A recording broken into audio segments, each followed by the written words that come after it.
What up, everybody? It's your boy, K to Don. And I'm Natica. Yes, and we have some very special guests here with us in the studio this evening. Oh, this is going to be a fun episode. We have Steve. He's back again, international journalist and conservative.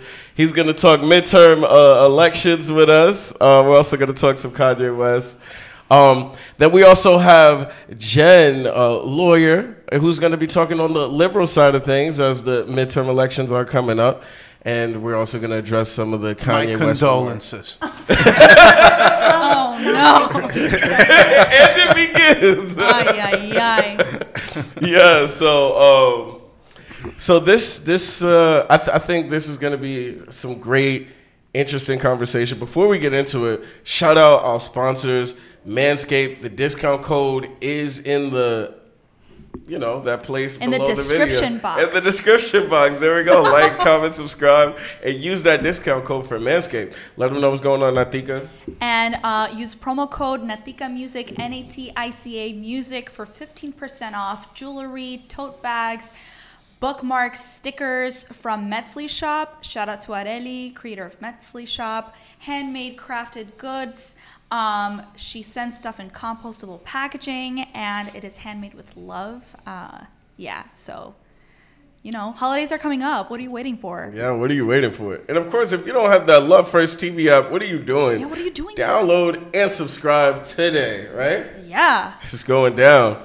All right, let's have an interesting conversation. Now, before we get into the midterms, before we get into the midterm situation, there's a lot of remarks from Kanye West that were going viral, and they were being regarded as anti-Semitic. And I'm curious, especially with you guys both being Jewish, having our brothers and sisters from the Jewish community, but you guys also being liberal and conservative. I'm kind of curious what your views are about the whole situation, from Kanye West coming out with Candace Owens with the White Lives Matter shirt, to the actual statements and tweets that he said after that. Let's actually kick it off with Steve. From when Kanye first came out with Candace Owens and the White Lives Matter shirt, what was your perception and perspective of that? Well, I was a Kanye fan because I saw him as someone who went against the core expectations. He was an independent. He wasn't afraid to go see President Trump, to wear a Make America Great Again shirt. He was called names, and I liked his independent spirit. And for him to say White Lives Matter was a way for people to think again about where some said all lives matter and was getting offended. I mean, someone who's African American can wear a White Lives Matter shirt, and that's a conversation within the community that could then reach the broader society.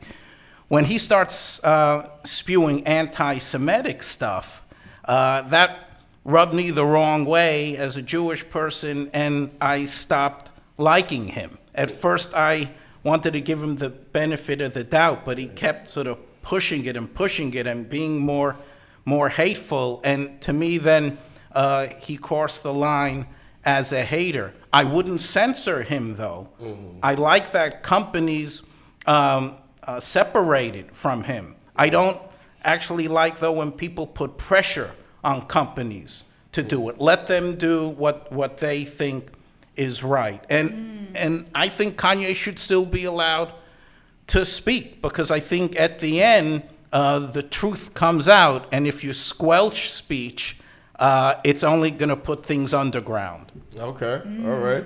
I'm going to dive in a little more to that, but just your first take. So with Kanye West coming out with Candace Owens to the anti-Semitic remarks.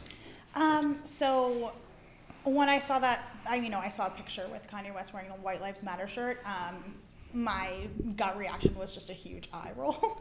I think it's obvious now that, it's part of the public discourse, but Kanye West is someone who clearly has very public and very widely known mental health issues. And I think that has to be part of this conversation as well. I mean, I obviously was very upset by his tweets, especially like the DEFCON 3 on Jews. Yeah. But you know, there's this writer. I was listening to a podcast, and he was this writer named Andrew Marantz, and he writes for the New Yorker. And he was talking about how Kanye's foray into anti-Semitism is actually just expected in terms of the type of path that he's taken in terms of radicalization on the internet. So he was talking about how he thought, like, from when Kanye West was wearing a White Lives Matter shirt, he's like, I wonder if there's going to be like an anti-Semitic thing in a few weeks. And like, boom, Kanye like tweets anti-Semitic stuff. So I don't know, it's complicated. I mean, I don't really agree with a lot of what you said about squelching speech. Like, we can have that whole conversation about companies, about Twitter. I mean, Kanye's talking about buying Parler. I thought he bought it. Oh, he did already? Oh, yeah. Well. Yeah. Okay. Anyway. Wait. So sorry. Yeah, so you think he should have his speech squelched? Is that what you're saying? Well, I mean, Twitter is a private company, and they deplatformed him. So we know that like the First Amendment only applies to government entities. So the company had every right to. No, but whether one has a right or not, do you think in an ideal world he should be allowed to speak, or should it be totally canceled and banned? I mean, what does that mean, though? Because, like, no one's going to, like, come up to him and, like, put duct tape on his mouth. Like, he can say whatever he wants, but, like, I don't think that providing people a platform for hate speech is worth it. I think Twitter, when Elon Musk decides, like, when he fully takes over and when he, like, lets go of all the rules, it's just going to turn into 4chan and 8chan, and it's going to be like the death of Twitter. I mean, it's already chaos. Yeah, so it's already chaos on Twitter. Like, I'm not saying there shouldn't be any limits or punishment or timeout or things like that. Yeah. But I think to totally just say to someone, you're not allowed to speak anymore because your opinions go over the line, I think there needs to be sort of a welcome back and maybe some type of discussion. But if someone is just spewing hate to spew hate, I think that's something else. Well, if you're asking if I believe in redemption, I definitely do. Like, I definitely believe that people, I don't want to use the term cancel culture because I think it's taken on a lot. But I do think that we as a society need to have public reckonings and then invite people back into discourse. We can't just be like, you're gone forever. And look, he's entitled to his opinion even if it's offensive. He doesn't have to have the, quote, right opinion. So you can have an opinion that can piss Jewish people off or other people off. He's allowed to have it. But I think he went beyond that by just spewing a lot of hate and generalization that I think crossed the line. So kind of speaking into that, so I'm curious, if we break down the tweet, like, what really stood out to you guys as disrespectful and hurtful? Because I've been seeing debates with, like, certain parts of his tweets. Like, he did say, in part of his tweets that the Jewish people, they run the industry, they run everything. If you speak up against it, they try to block you. He also said, I know people had issues with the DEFCON 3 specific part. So I want to know, is it everything as a whole? Were there certain parts that stood out to you more? Like, what really touched you as really hurtful speech? It was everything as a whole. DEFCON 3 was like, I'm going to war against the Jews. It was just like, as a people, I'm going to, like, go after you. And then I forgot who he was speaking to, but he claimed that that he's in control. He's being controlled by the Jews. P. Diddy. Right. Okay. Yeah. Right. Yeah. And then I didn't like in the interview that he gave to Tucker Carlson when he was talking about the Kushner brothers, and the topic came up about how Jared Kushner was creating peace between Israel and Arab countries, and he said, it wasn't about peace. It was just about making, money. And that was just a turn off. Yeah. So, and then the DEFCON 3, so I definitely see, a large response to that of all cultures coming, you know, about that being wrong. A lot of the debates I seen was happening is when he's saying Jewish people are running the industry. And I know a lot of people, I've seen certain people get offended because they're like, well, when the Nazis started, this was the propaganda that they was trying to feed the people before they, you know, demonize them, basically. So yeah, they own all the businesses. So do you believe that to be a false statement, a hurtful statement, or how do you view that particular part when he's saying Jewish people are running the entertainment industry, they're hurting me, and this and that?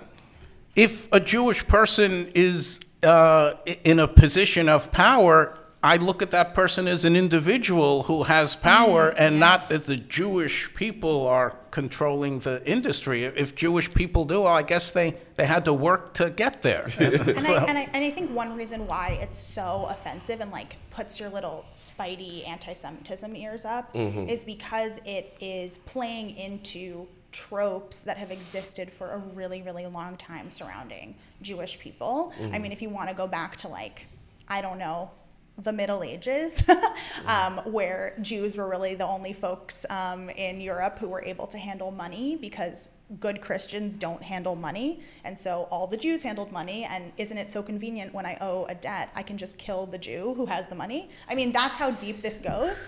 So, and not just that, Jews weren't allowed to have any other jobs. Right, And so that's how they had those particular exactly. jobs. We were talking about this last week. Yeah. Like Jewish people were systematically shut out of certain industries, and then they had to find ways to innovate out of those things, and then, you know. Yeah.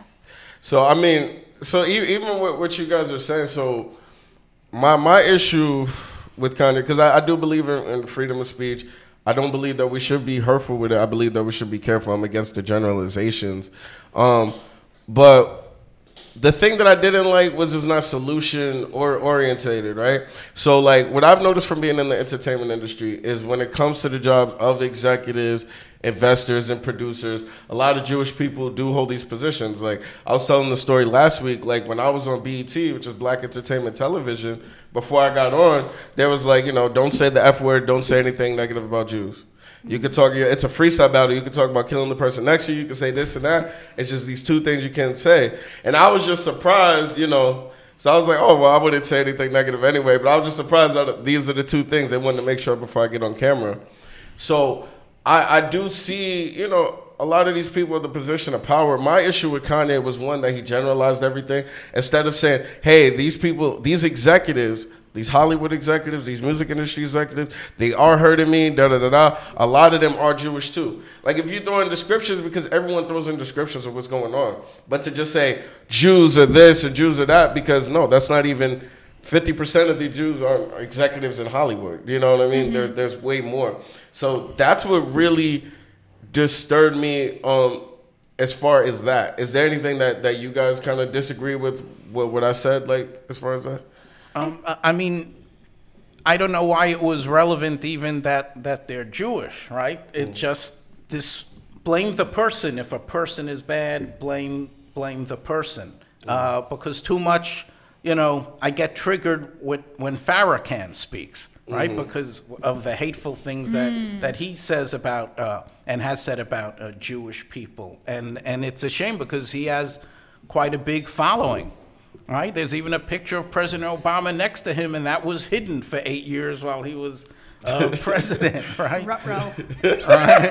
And then during Aretha Franklin's funeral, right? He was up there. She was a big fan of his, and then Clinton was up there on stage, and I think Obama, they were all like on the same stage as Farrakhan. And I thought, you know, if it wasn't someone saying hateful things about Jews, there would be an outcry. So I think there's too much sort of looking the other way when it comes to anti-Semitic statements. I think the reaction to Kanye has been generally positive, but I sort of wonder, would the reaction be that way if he wasn't conservative? I sort of wonder that.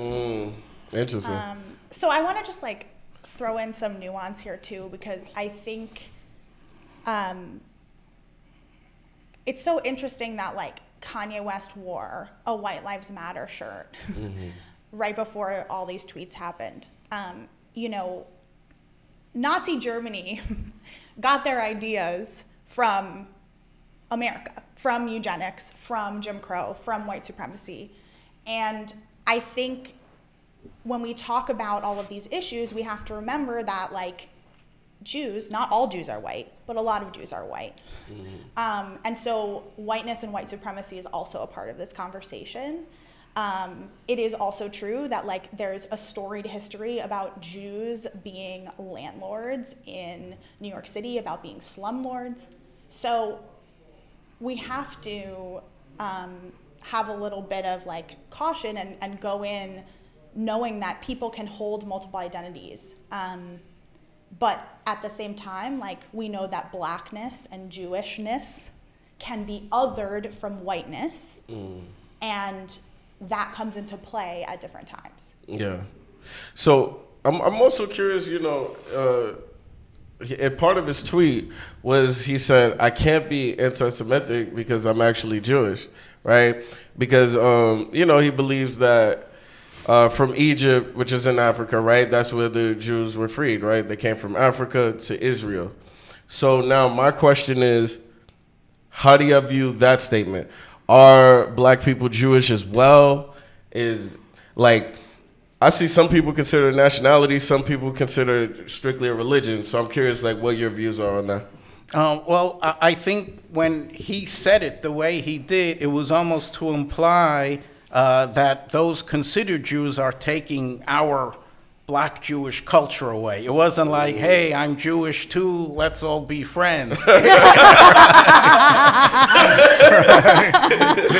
you took my culture away. So I didn't see it as a positive. In fact, Kyrie Irving of the Nets got into trouble where he made a positive comment about that documentary, and he since came out with a statement, and we're all friends again, I guess, right? Look, I sort of get annoyed with the press releases say, I'm sorry if I hurt anyone's feelings, but I think what was in the release was important, because he just explained a bit about that documentary and said maybe not all of it is true, and let's all have a discussion. So yeah, so I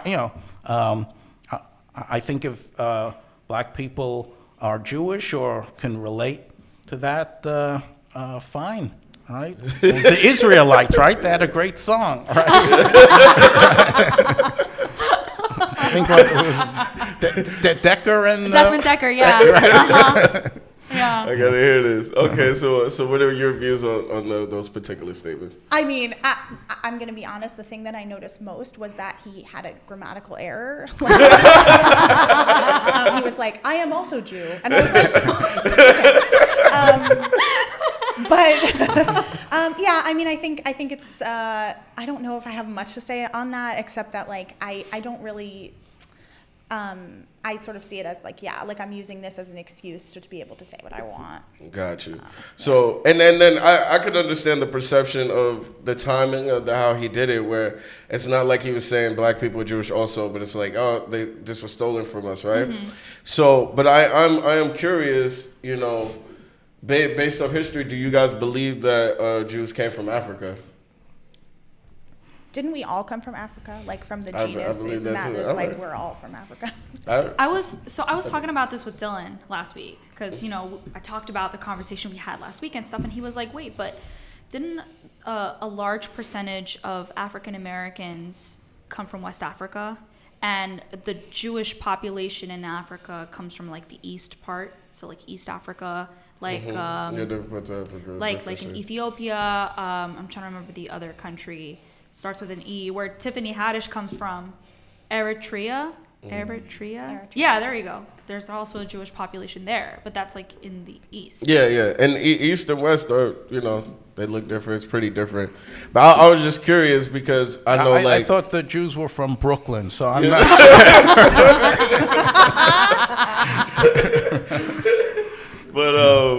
But yeah, no, I'm just curious because I know as Christian, right?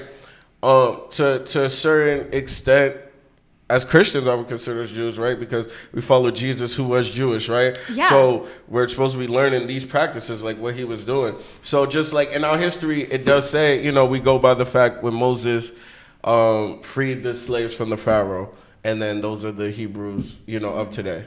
So, but I'm just curious, do you guys have that same following? Like Moses is the, you know, freed from the Pharaoh, and then you guys came to Israel. Is that how Jewish people look at it too as well, or do they see it differently? I can't speak for all Jews. Israel is the Holy Land, right? as we say, the homeland, as well. And there's a special affinity for that country, and exactly where or what, it's not my strength in arguing that. Though I do remember a Good Times episode where Michael wanted to have a black Jesus portrait up, right? And his mom was dead set against it, right? Oh, no. Awkward. Right? Yeah, so, there are discussions to be had about who, what, where, right? I think we could all agree we were not there at the time. And Jesus definitely did not have white skin. Like, we all know that. What shade? But we don't know. Yeah, there was like a university came out with like a digitally generated image of what the Virgin Mary would have looked like, and it was like literally Lady Gaga. Did you guys see that? No, I didn't. It was like literally Lady Gaga. I'll have to show you the picture. Like, this is hilarious. Yeah. So, but I'm curious, in the comments section, let us know what you agree with. Let us know what parts of Kanye's tweet you felt are hurtful. Does he have a chance for redemption? Is this something that if he gets educated, it should be redeemed, or should all these businesses just stop working with him forever and just cancel him out? So I'm kind of curious. Let us know your opinion in the comment section. Of course, if you made it this far, make sure you like, subscribe, and of course, share it with your peoples. Share, share, share. Why hate when you can love first? Yeah. You're so remarkable, the opposite of Fayo. You must be from heaven, where'd you hide your halo? That's crazy, cuz you make me want to start a family like the Brady Bunch. Oh my word, you let a man treat you different? I hope he listening, let me teach you about division then. It's time for y'all to divide. If he let another tear drop up out of that eye, when I see him in the streets, we gon' have to